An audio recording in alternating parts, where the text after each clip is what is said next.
Et quand on parle d'économie, eh bien, le gouvernement s'attaque au temps de travail des fonctionnaires dans les régions, les départements et les mairies. Ils travaillent, regardez, en moyenne 1584 heures par an, alors que la durée légale, réglementaire, est de 1607 heures. Les collectivités locales sont invitées à revoir leurs accords collectifs. Certaines l'ont déjà fait, mais elles sont aujourd'hui encore minoritaires. Olivier Poncelet, Yvon Bodin. Impossible de lui échapper. Pour les 900 agents de la mairie de Poissy, la pointeuse est un passage obligé. Il n'y a donc aucune surprise quant à la durée effective de travail de chaque employé municipal. Je gère mes heures, je sais où j'en suis, j'en fais ni trop ni moins. Voilà, si on en fait trop, on peut aussi réajuster au cours du mois, donc c'est très bien. C'est enregistré, s'il y a un temps qui dépasse, il est pris en compte et on peut le récupérer. L'important, c'est qu'à la fin de la semaine, vous fassiez les 35 heures. Et 37h10, pas 35. C'est 37h10.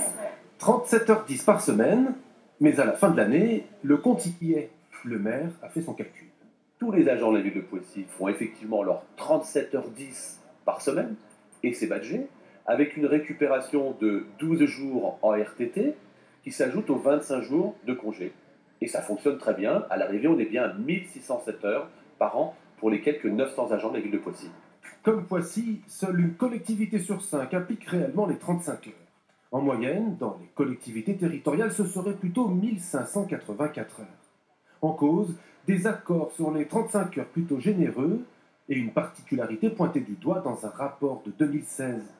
Il existe des autorisations spéciales d'absence qui devaient être encadrées par un décret du Conseil d'État, mais il n'a jamais été pris. Résultat, à chaque territoire, son jour chômé.